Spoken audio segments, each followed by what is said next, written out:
Hello, everybody, and welcome back to Expert Examiner IELTS. My name is Glyn, and in this video, I'm going to give feedback on Azamat's speaking test. Let's jump straight into it. Good afternoon. My name is Glyn. Would you please tell me your full name? Good afternoon. I'm Azamat Sultanrat. You can just call me Azamat. It's my first name. Okay, absolutely fine. Okay, thank you, Azamat. Now, in this first part of the test, I'm going to ask you some questions about yourself. Where do you live? I live in Nukus. It's a city here in Uzbekistan. It's located in the northern part of our country. Also, answers the question directly, gives a little bit of extra information, and that's absolutely fine. I know, one of the easiest things that IELTS YouTubers can say is make sure that you develop your answers because you shouldn't give short answers. Okay, everybody in the world knows this, but some questions, not all questions are equal. And that question, where do you live? We don't need to extend it. Azamat answers this perfectly. He says where he lives, and he just, one little bit of extra information about where it's located. Fine. And what do you like most about living in this place? I like the weather. It's quite comfortable for us to live. I like the weather. There is a bit of hesitation there, and I don't think, he's obviously not trying to find the word weather, but it does affect the rhythm. I like the weather, maybe just slightly. I can wear my favorite clothes. And I can wear my favorite clothes. I can wear my favorite clothes. So, I can't say there's a tendency, but having listened to the test or remembering the test, I do notice that there is sometimes a problem with the candidate's stress timing. I'm sure we'll see more of this as we go on, but just notice again how the candidate says, I can wear my favorite clothes, something like this. and it's a good place to have a swim. And In this place. I like the weather. It's quite comfortable for us to live.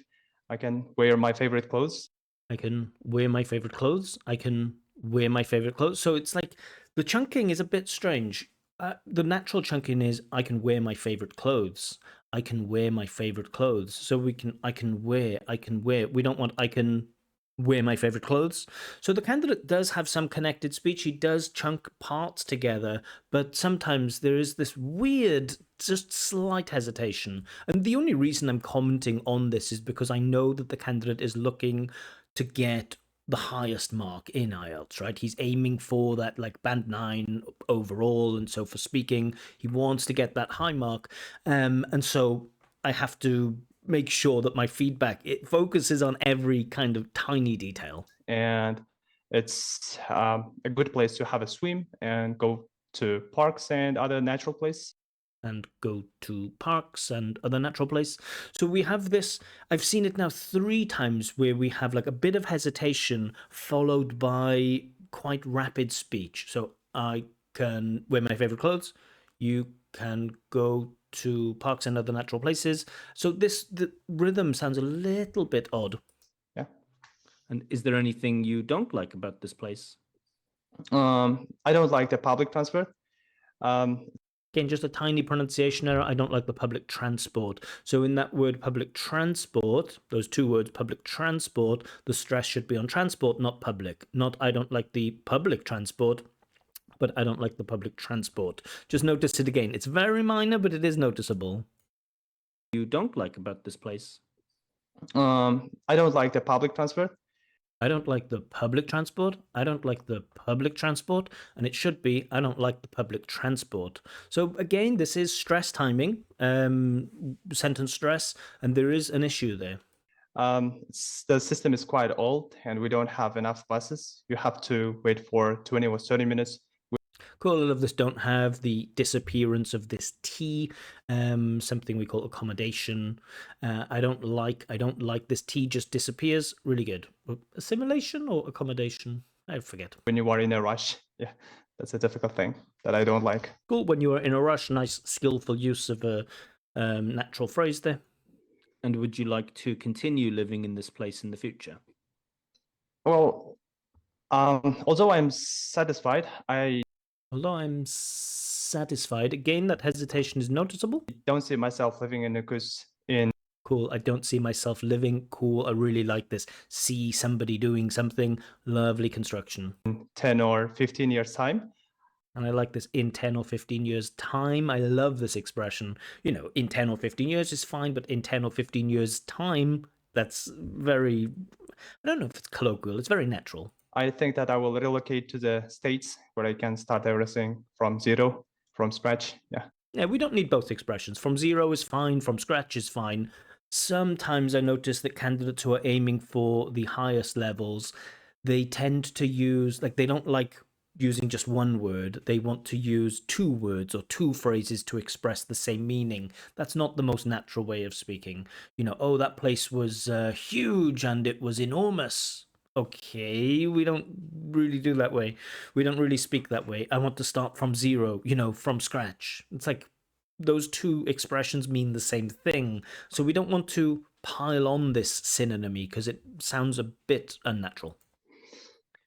All right, let's talk about music now. What's your favorite kind of music?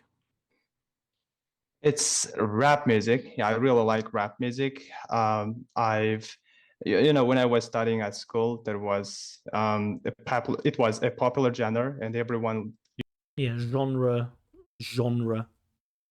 used to listen to that song. And So it was a popular genre, and everyone used to listen to that song. Which song? You mean those songs or that music? But that song sounds strange. since that time, I've been listening to rap songs.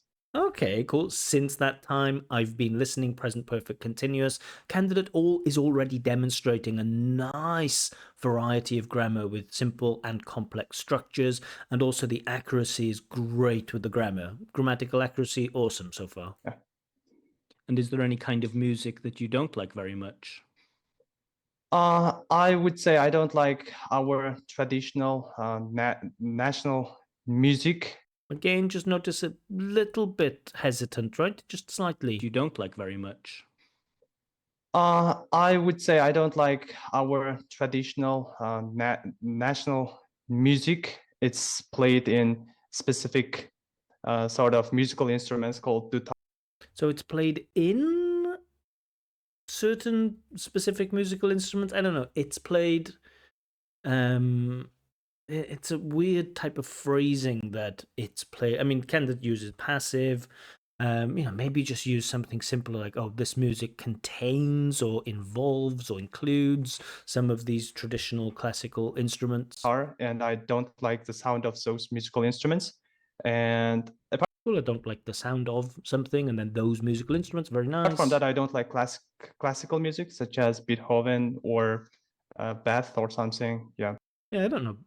I don't like classical music such as Beethoven or Bach. That's okay. I don't really see the examples of like Beethoven and Bach as linguistic examples of showing off like vocab because it's just proper nouns, right? Beethoven and Bach. But that's okay. Candidates added some extra information that he doesn't like classical music. Fine.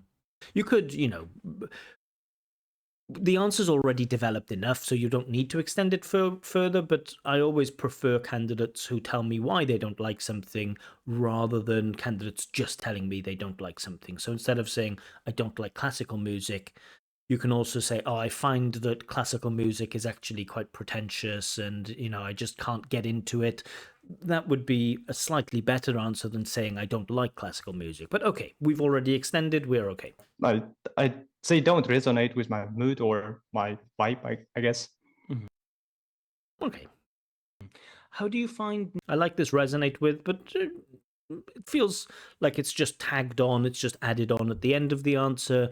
And the candidate said they don't resonate with my mood or my vibe. They, I guess he means Beethoven and Bach here.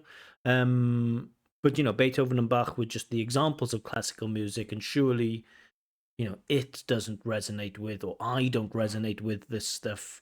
Yeah, so resonate with, we or don't resonate with, or doesn't resonate with, we got that nice bit of vocab, but just part of me feels just slightly a little bit like, bit odd. New music to listen to. Sorry, the question was, how do you find new music to listen to? So, you know, where do you get it?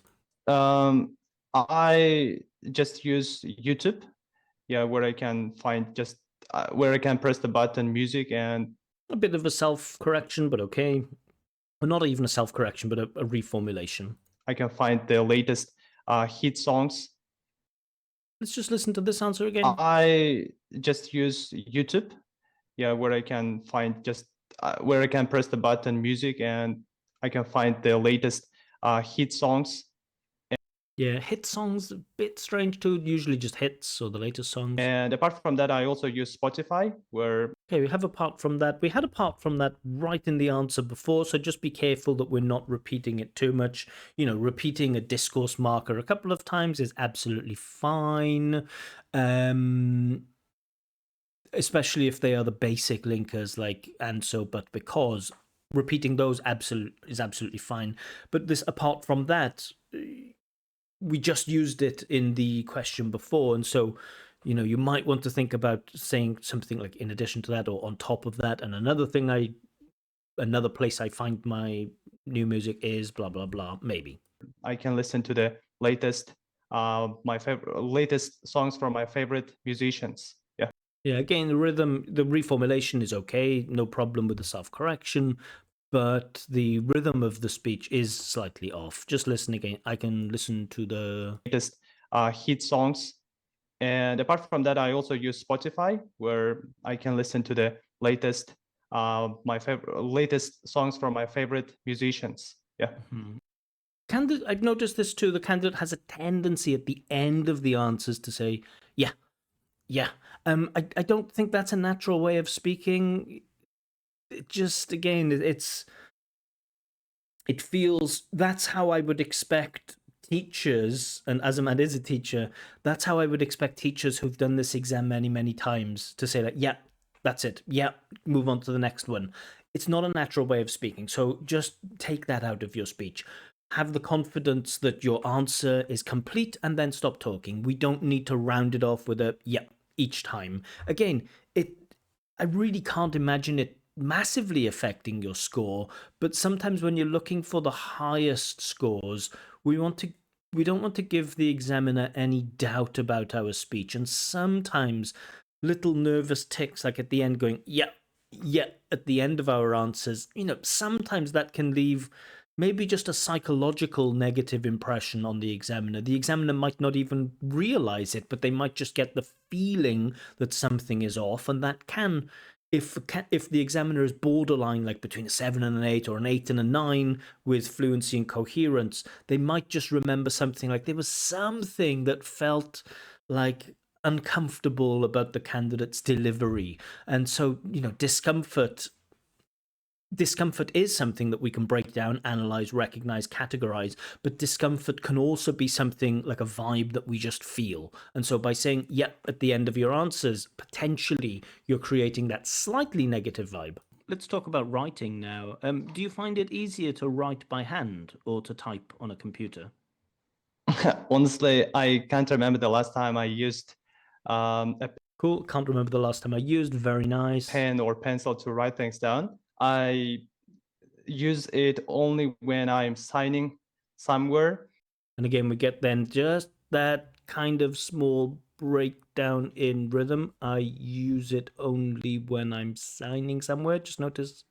Use it only when I'm signing somewhere. So it sounds a little bit mechanical there. Because it's easier for me to use my laptop or my PC to type.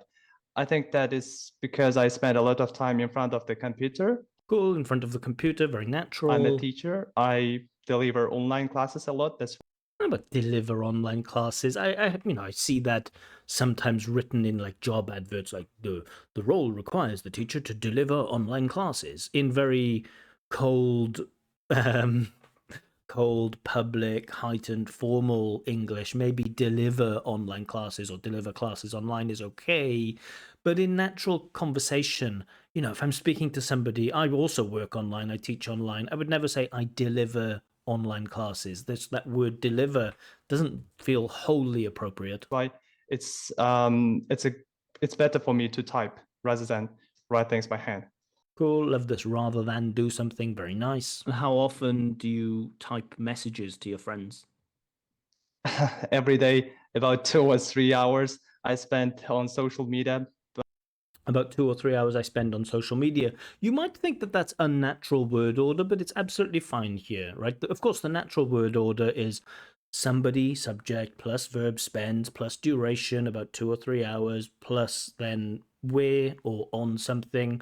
That's the natural order. But we do have this thing in English called fronting, or in many languages, where we put the important information at the front. Oh, about 2 or 3 hours I spend on something. So this type of fronting, this putting this information at the front, it breaks the natural word order, but it's a very natural way of communicating this. But particularly I use Telegram where I chat with my friends. I have dozens of groups where I chat with my classmates, my group mates. And again, we get that my classmates, my group mates, like before where we had like from zero, from scratch, my classmates, my group mates. Are those two different groups of people, or are they the same thing? It feels like it's like just a synonym. And again, we don't want to load synonyms. And people from other countries, I use Telegram and I type a lot there. And did you have to do any writing tasks when you were at school? So notice these are writing tasks. So when the test makers, the script writers, the material designers, whatever, make this question, they're thinking about things like, okay, writing poetry, writing essays, writing short stories, creative writing. That's the type of vocab that we're expecting. Yes, we did write a lot when we were studying at school. Okay, we did write a lot. This adding the did in past simple, very natural here. We used to write down the lecture when we... And I don't know what that means. We used to write down the lecture. I can work out maybe that we had to take notes during lectures, but we had to write down the lecture. I just don't know what that means. When we were having the lesson. We had to write down the lecture when we were having the lesson. Yeah, again, don't know what that means. But apart from that, we did a lot of project. Again, we get that apart from that, so it feels, having that now, 3 questions in a row, using this apart from that. Now, apart from that is, it's quite common in English, but we wouldn't expect to see it in every answer. So if I was speaking to if I was meeting a person for the first time and we were having a chat and I was asking that person some questions, I wouldn't expect to see apart from that in all of their answers. And so this might be just a sign of a slight lack of flexibility. Works which required to write on note. Also, we've had require now, which require to, instead of which require us to. Hold on, let's see.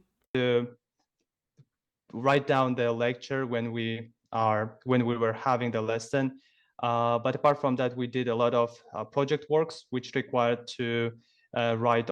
Which required us to. So, and we were required to. So somebody can be required to, or a task can require somebody to do something. So we do have our first grammatical slip here. Just this construction requires somebody to do something. The candidate misses out this object. So there is a small grammatical slip, and that's not really characteristic of the type of mistake maybe an L1 user would use. But the candidate is extremely accurate with his grammar. Probably grammar is his strongest point so far, but we've had our first, noticeable grammar mistake. On notebooks and on these small sheets of paper. So yeah, I wrote a lot at school. Yeah, but it's not just did you write a lot, it's did you have writing tasks? Did you have a lot of writing tasks to do? So when we talk about writing tasks, we're not talking about note-taking, really. We're talking about things like, I don't know, writing essays, where you do a piece of writing, you give it to the teacher, and then the teacher marks it and gives it back to you and gives you feedback, right? That's what we mean by writing tasks. Also, now I'm just thinking about it. You said like you had to write down the lectures. Did you have lectures at school? Lectures usually is at higher education. So just a couple of minor problems there. Mm-hmm. And do you know anyone who would like to write a book? That's an interesting question. I don't have any friends or any acquaintances who are really into writing poetry or something. So I don't know anyone who's going to write a book. Yeah. Yeah, and some answers will be shorter than others, and I think there's nothing wrong with that answer. Yeah, fine. Okay, thank you.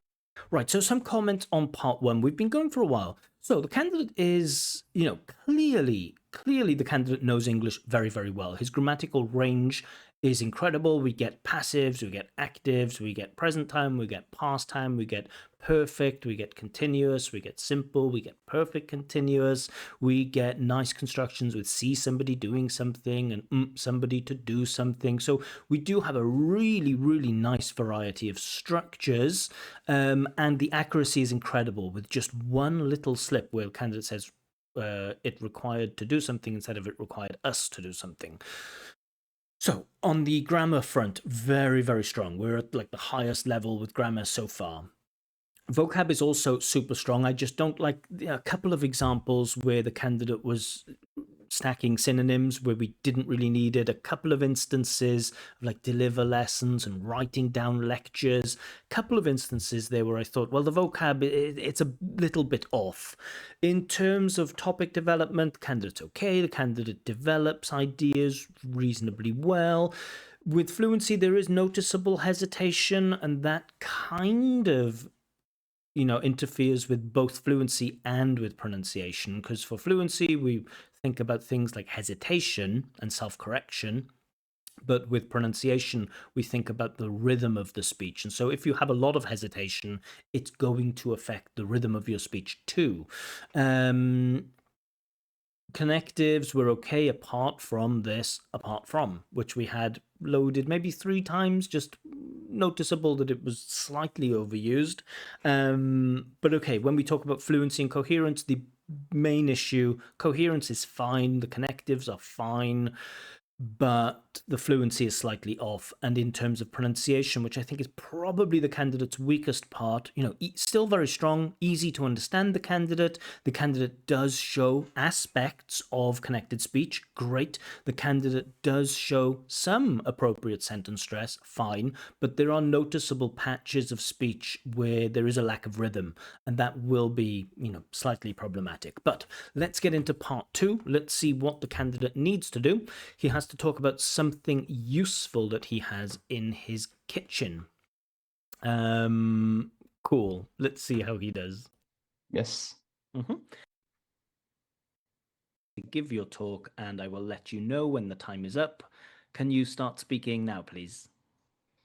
Well, the moment I saw this cue card, I instantly remembered about my washing machine. I used to do part 2 like this too. I think it's okay. Oh, when I saw this cue card, I immediately thought of blah blah blah. So I've tried, of course, in my life. I've explored many strategies with part 2, but it's interesting to see Azamat following this strategy. Like, oh, when I saw this cue card, I immediately thought of, or I immediately remembered blah blah blah. Cool. Well, most people have their washing machines in their bathrooms or in other places, but our washing machine is. Yeah, I think he's saying bathrooms, but it sounds a bit like he's saying bedrooms, no? I instantly remembered about my washing machine.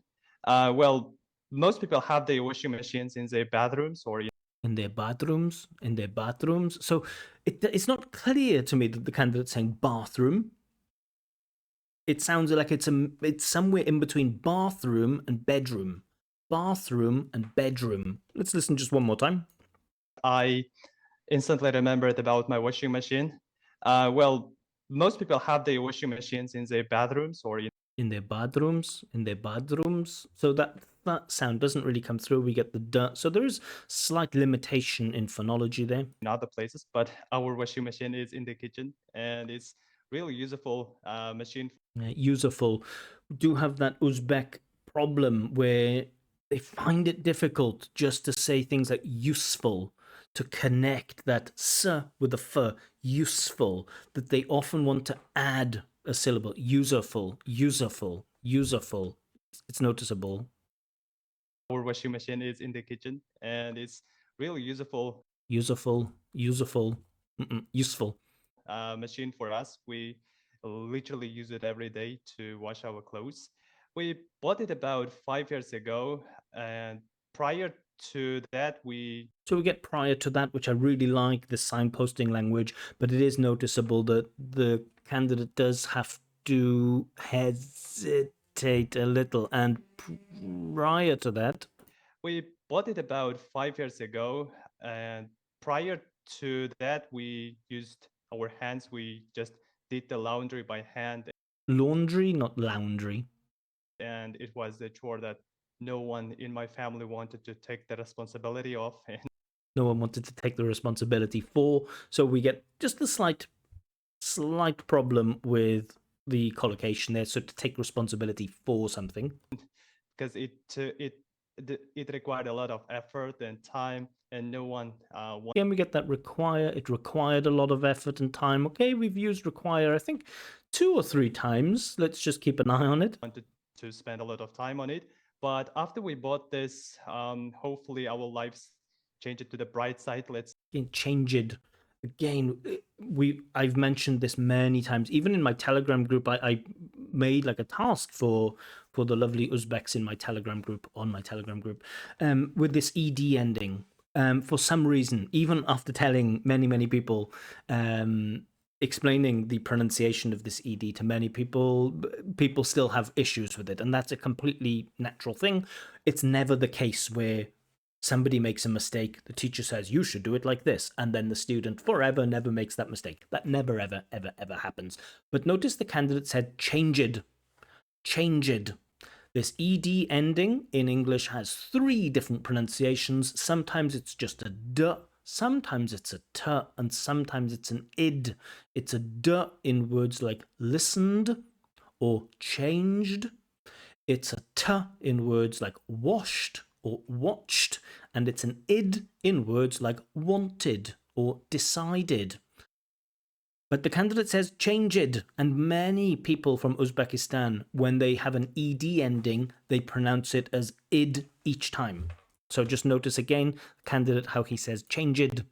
change it to the bright side. Let's say a lot of effort and time, and no one wanted to spend a lot of time on it. But after we bought this, hopefully our lives change it to the bright side.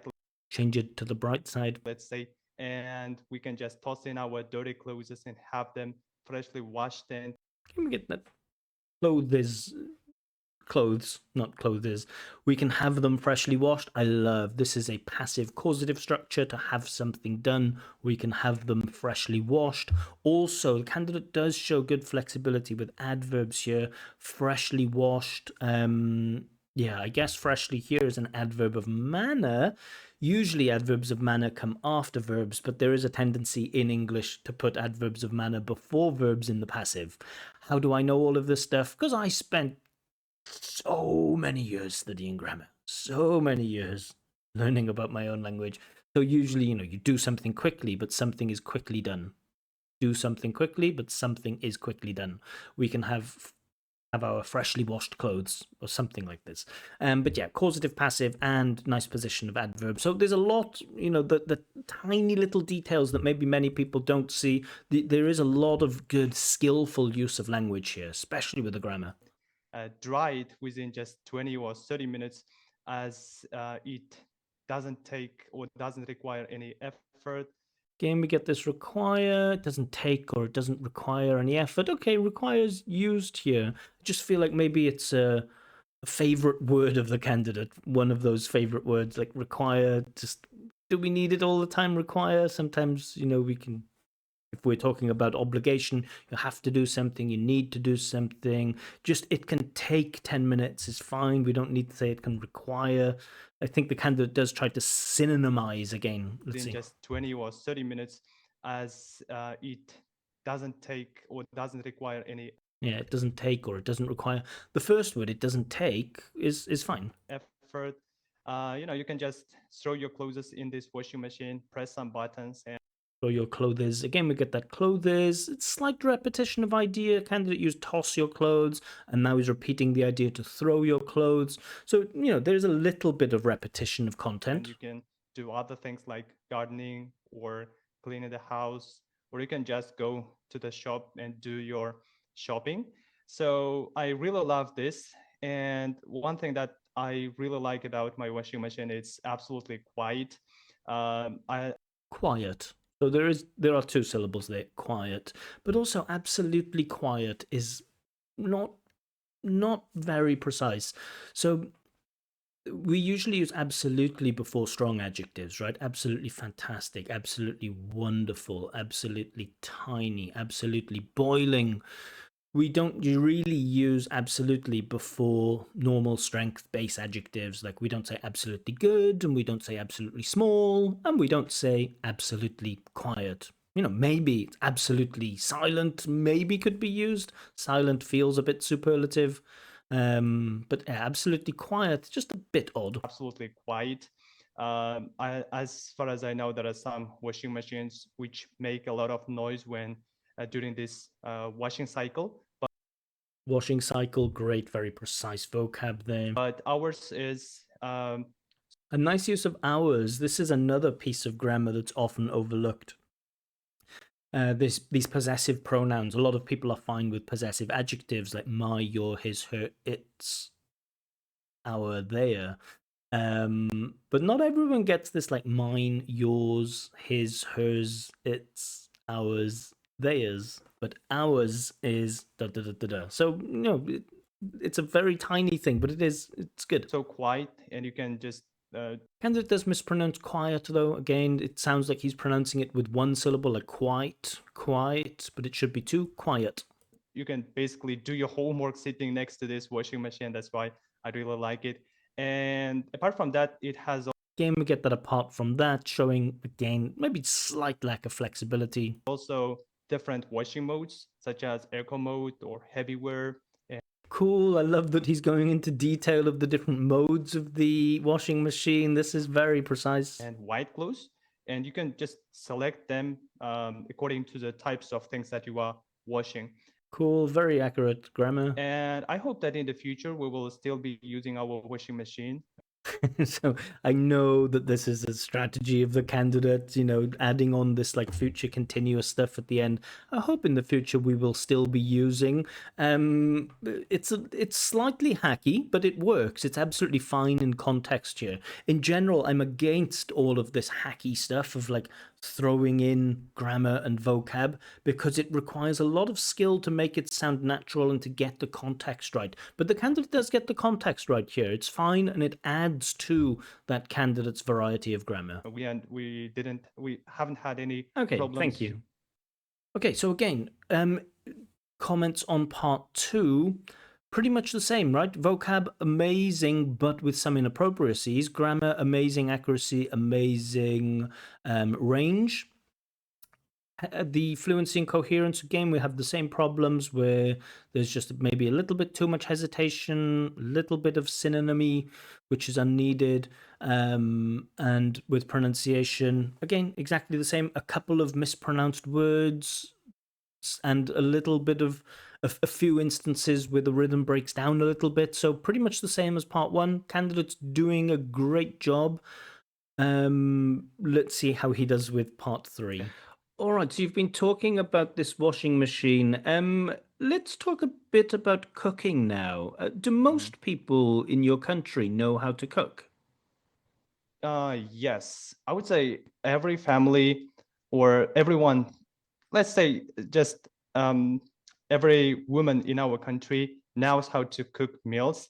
Basically, it's a skill that they learn from their parents or from their sisters. So I would say, yeah, a lot of people can cook. And do men know how to cook too? Yeah, there are a lot of Kansas. Oh yeah, men exist too. Okay. men who can actually cook. We have this special meal called plov, and it's basically done by men rather than Cool, nice passive. It's done by very nice. women. That's why, yeah, actually, there are a lot of men who can cook really well. Now, in many countries, children learn how to cook at school. Do you think this is a good idea? I would say yes and no, because I like these answers, yes and no. They really give you that opportunity to develop, to say why it's a good idea and to say why it's not a good idea. it's not everyone is similarly capable of cooking dishes or preparing salads or something. Not everyone is similarly capable of. Again, in terms of language register and appropriateness, there's nothing wrong with it in terms of accuracy. Just I would never ever expect anyone to say that like not everyone is similarly capable of cooking food. I would expect people in a more natural environment to say, well, not everyone can cook as well as the next person, or, people cook at different abilities, or people have different abilities in cooking, or something like this. I don't know, not everyone can cook in similar. I don't even remember what the construction was. It's grammatically accurate, it's grammatically impressive, but feels a bit weird. something.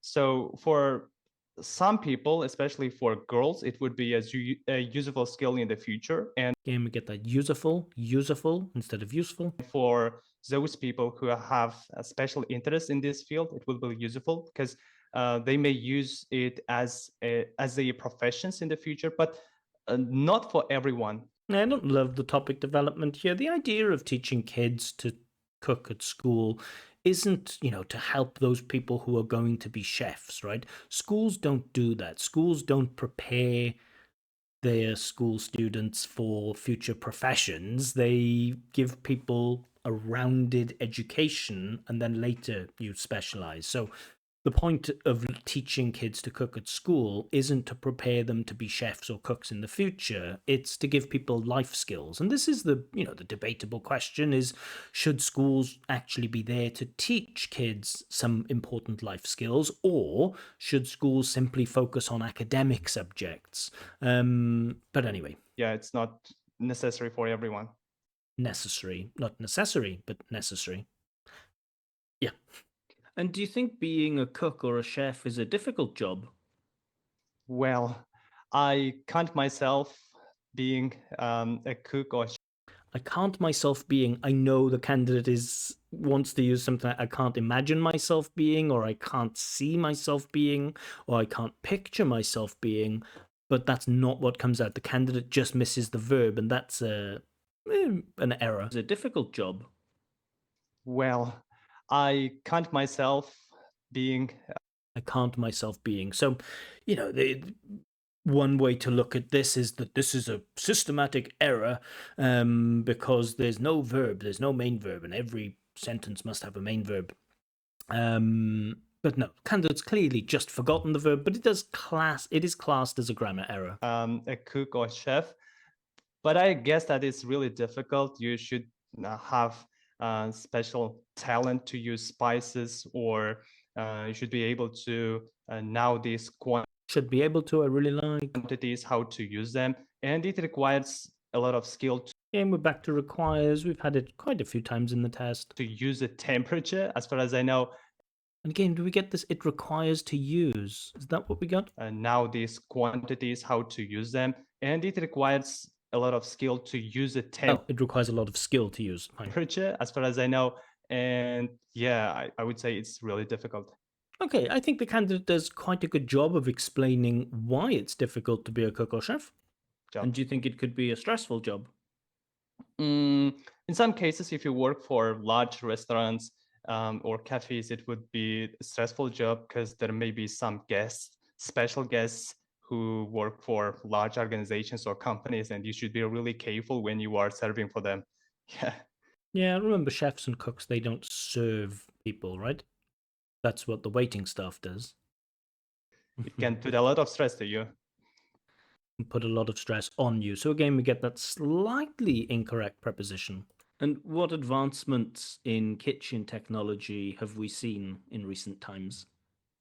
Well, with the advancements in the technological fields, we have a lot of new gadgets which work with. I know many people in Uzbekistan learn this phrase with the advancements in technology, right? That's a fixed phrase that many Uzbeks use. In my time of checking mostly candidates writing, I noticed that this is often misused with the advancements of technology. So just be careful there. I don't think you need to rely on any memorized phrases, and I don't know for sure if this is a memorized phrase, but the way that you deliver it just sounds slightly like it's a memorized phrase. In the technological fields. In kitchen technology have we seen in recent times?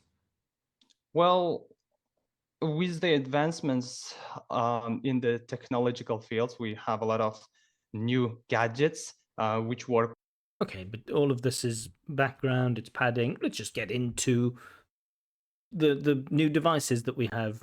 with artificial intelligence. A couple of days ago, I saw this meat grinder with AI. You can just put the Meat grinder, very specific, nice. meat, and you can speak to the.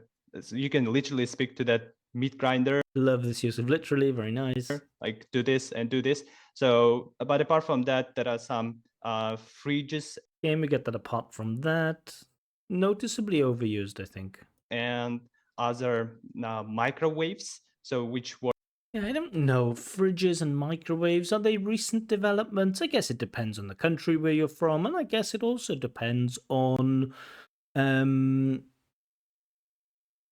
yeah, how long you've had these, or it also depends on what you consider to be recently. So I will, I'm okay with that, fridges and microwaves. I don't know if they are the most recent ones. I like this AI meat grinder, but I think of things like, I don't know, air fryers, right? Those are new things, or maybe even coffee machines, like those capsule coffee machines or something like this, or maybe smart cookers, blenders, food processors. Maybe those aren't so new either, but okay, fridges and microwaves feels slightly basic, but I'm not worried about it.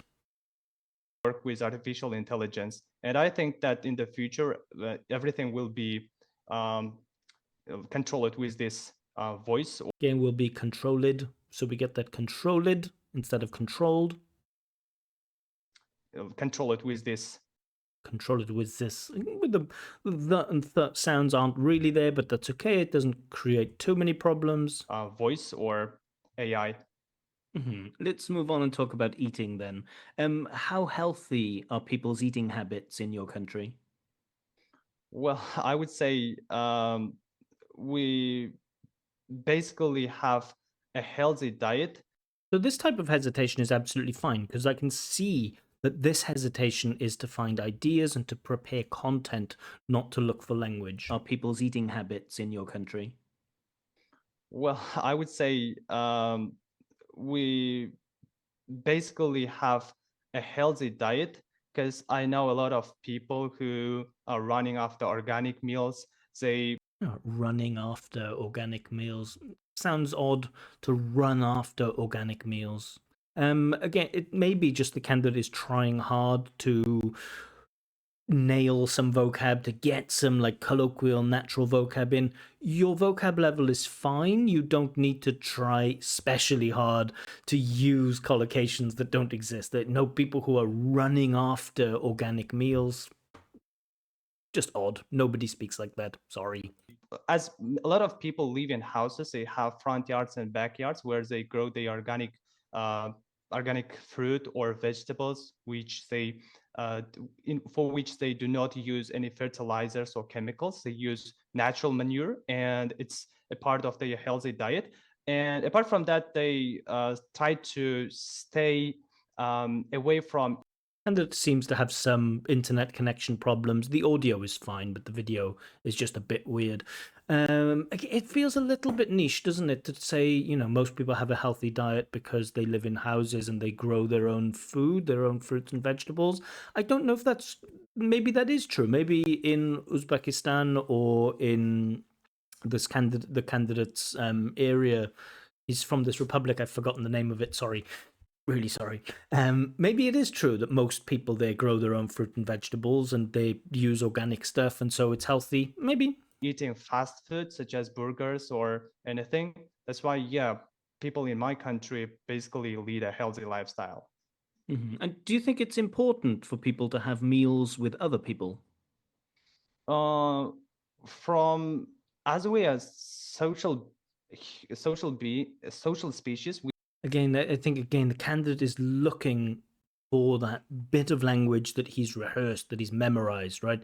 As social beings or as social creatures, or humans are social animals. I've heard that like little cliche or little phrase used a lot, but it's like the candidate's forgotten it. And so the candidate is reaching for something very natural that he's seen and heard many times, that is a part of his passive vocab, but isn't fully there as part of the active vocab. And you can see that as the candidate just reaches for that expression. From as we as social species, we Yeah, you see? have to interact with other people, and there is something special to in having a meal around one table. You can reflect about your past and talk about your future plans.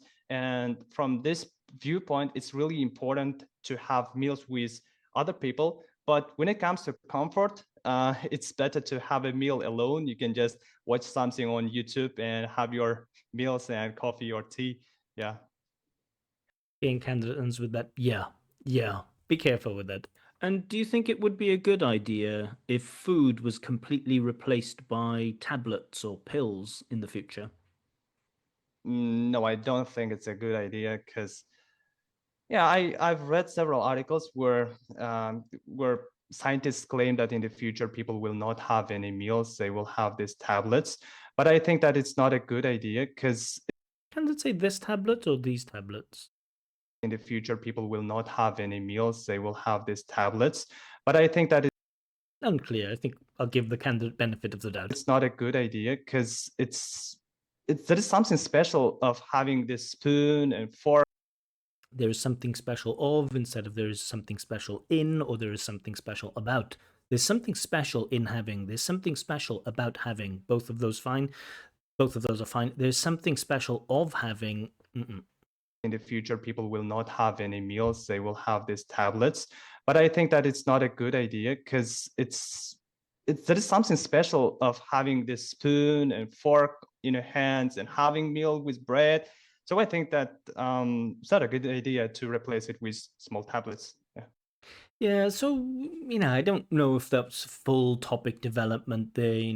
Candidate just says there's something special about having meals with a knife and a fork and with bread, but I don't really, if my friend walked in and said, "Well, why does Azamat think it would be a bad idea to replace food?" I would only really be able to say he thinks there's something special about, knives and forks and spoons and bread. And if my friend asked me, well, what's so special about those things?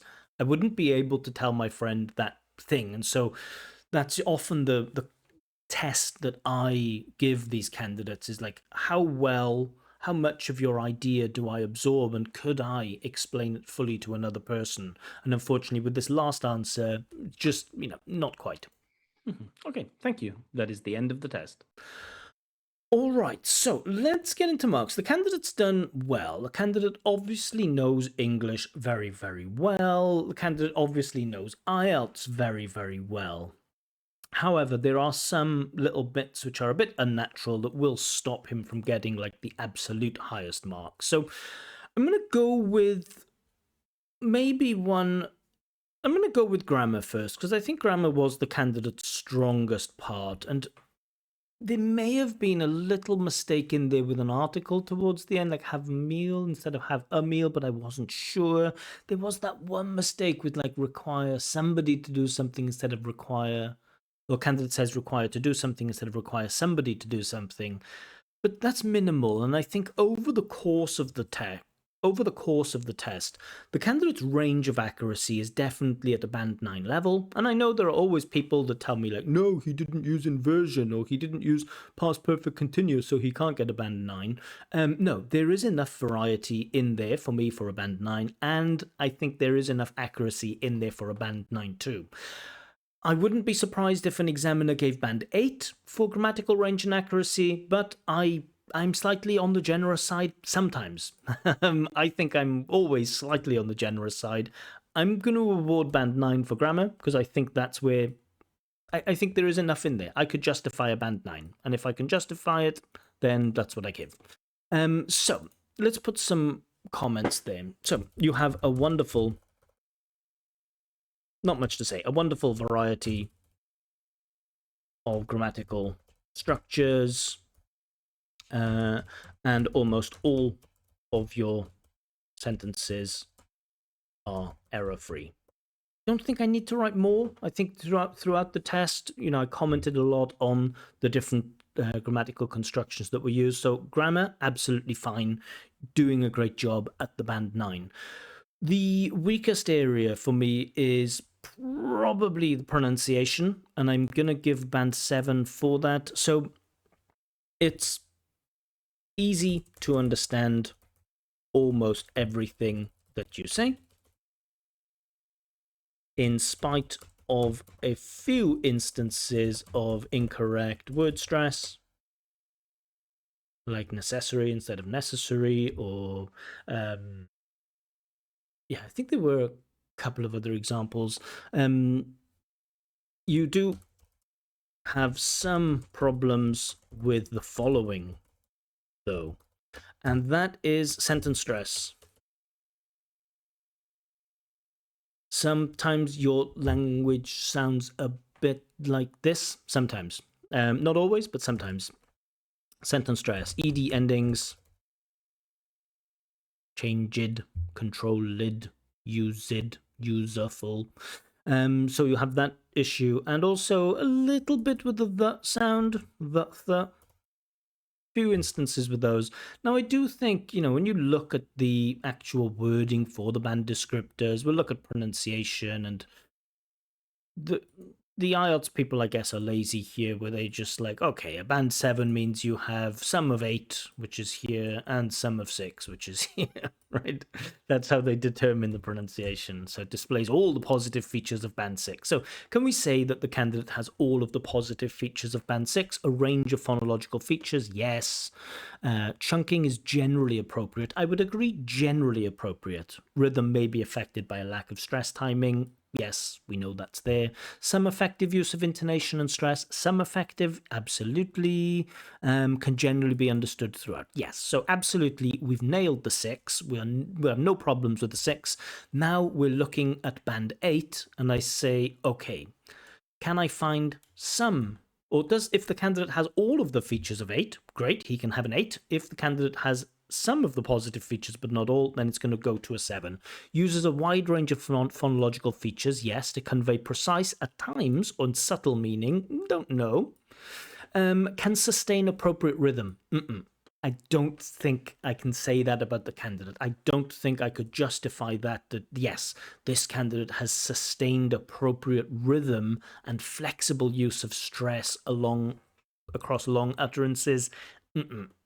Unfortunately, no. So for me, that reduces the pronunciation score to a 7, and that's why I'm giving 7 for pronunciation. Okay. Lexical resource is quite... I want to look at the 7 and the 8. So I'm thinking that it's going to be 8. I don't think we have 9 because we have some of those issues like deliver a lesson and to run after organic food, which sound a little bit strange. And we also had quite a number of missed prepositions or incorrect prepositions. So let's look at the 7 first. Range of that's grammar.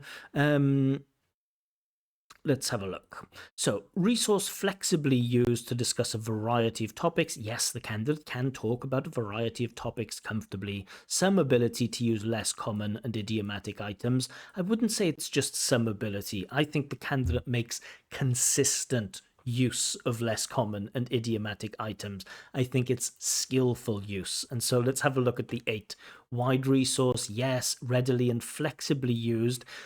Have some questions over the readiness of the vocab. Sometimes the candidate does require that bit of time to search that exact appropriate construction, but I do think there is some flexibility in the vocab, precise meaning with the washing machine, sure, skillful use of less common and idiomatic items, I think is there, despite occasional inaccuracies in word choice, deliver online lessons, and collocation, take responsibility of instead of take responsibility for. So for me, band 8 is the one to award here. So you have enough. Let's just zoom in a little bit. You have enough vocab to speak about a variety of topics.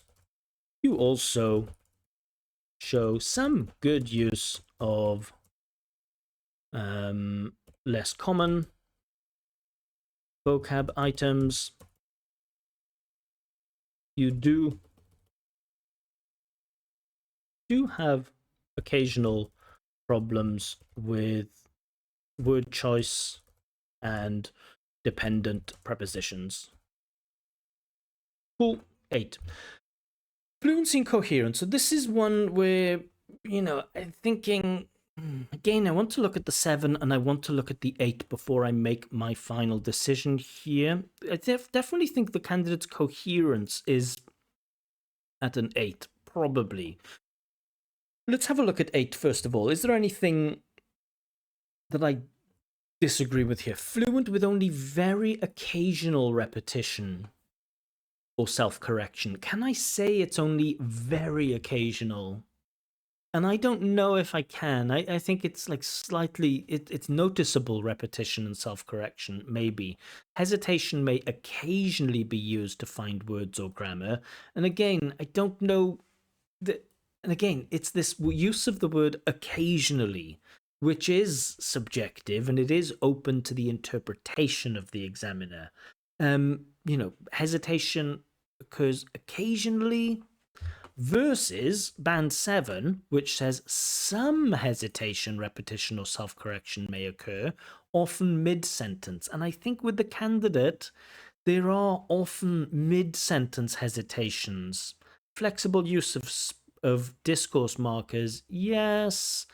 But there is that like apart from, which is used. I don't think I would mark the candidate down for that, but maybe it shows a slight lack of flexibility. I do think topic development generally is coherent, appropriate, and relevant. But maybe because, I awarded that band 9 for... grammar, but I think the grammar was comfortably band 9. So I'm really on the fence between the 8 and the 7 here. It's a tricky one, but I think it's tough. It really is tough. Topic development is coherent, appropriate, and relevant. In general, I would agree with that. But we do have a lot of mid-sentence hesitations. I think I could justify the 8. I would certainly not be surprised if an examiner gave a 7 for fluency and coherence, but I think I can justify the 8, and so I'm going to award the 8 here. So again, you develop your topics quite well. You use a nice range of cohesive devices, although you overuse apart from a little. The only worry is the number or the frequency of hesitations and self-corrections. So those things could pull your mark down to a 7. So for me, this overall performance with my marks is an 8.0. But I really wouldn't be surprised if the candidate got 7.5 for this performance. But I think there is just about enough justification in there to award this candidate 8.0. I do think the candidate is C1, and I do think the candidate is, comfortably strong C1. I think he is better than the 7.0. I think 7.5, maybe 8.0, maybe. Candidate should aim possibly for 8.5. I think it will be difficult to get that pronunciation up. Maybe the candidate can get 9 for lexical resource, and yeah, so 8.0 or even 8.5 in the real test is within reach, I would say. But 8.0 for me, that if I was this candidate, I would be happy with an 8.0 because I think that's probably where the candidate's level is. So areas of improvement: be careful with your overuse of require and apart from. So we all have what we call fingerprint language, right? Language that we use more often than other people, but in a test environment where we're looking for things like flexibility, be careful with that. We don't want to overuse that stuff. Also, you don't need to double up your vocab. So by double up, I mean, like you said, to start from zero, from scratch, or with my group mates, my classmates. We don't need to double up that vocab. That makes your vocab sound a little bit odd at times, and your vocab is definitely good enough for the 8. So don't give examiners any reasons to, pull you down. You don't need to end every... Or you don't need to end your turns with... Yeah. That's an unnatural way to end your turn, so be careful with that. Any other kind of... Yeah... be careful. Be careful with the Uzbek ed. It's not always id. That's all I'll say. It's not always id. And I know you're probably aware, if I wrote down a bunch of ed endings, a bunch of words with ed endings, you could probably tell me how they're pronounced. But you have to be aware that you are making this mistake fairly frequently with your pronunciation. Sometimes maybe slowing down might help the rhythm of your pronunciation, but there is this noticeable syllable timed aspect of your speech at times. But I don't know, if you're taking this test in a week, I don't think you're going to make any significant improvements in pronunciation. And I think you have an absolute ceiling of an 8 and a realistic expectation of a 7 with pronunciation. But, keep doing what you're doing, because your English level is great. You're using English in a skillful way. I would definitely not advise you to try harder with vocab or to try harder with grammar. Probably the opposite, that you should stop looking for, humans are social creatures or something like this. Sometimes at times it feels just a little bit like you're reaching a little bit. And I understand you're trying to get the best mark that you can possibly get. And so in your brain, you're searching for the next most difficult bit of language to use to impress the examiner. But we're always looking for natural, skillful use of English, not who can find in the moment the most complicated or nuanced bit of language. So yeah, candidate's doing a great job. Candidate has a great level of English. 8.0 is where I put the candidate. I wouldn't be massively surprised if he got 7.5. I wouldn't be massively surprised if he got 8.5. Yeah, so those are my thoughts. Anyway, I hope you enjoyed this breakdown of the candidates speaking. Let me know what you think. Are my marks too harsh? Are my marks too generous? Am I exactly right? Who knows? And if you'd like to have your own free practice speaking test with feedback, or if you'd like feedback on your IELTS writing, I collect all of my candidates from 2 places, on Facebook and Telegram. Links to both of those groups are given in the description below. Candidates are always selected at random for the free tests, but if you want to guarantee a test and not go through the randomization process, then you can get a paid speaking test, and a full price list is available on my website, expertexaminer.com. And again, links to everything are given in the description. More videos coming soon from me, but for now, bye-bye.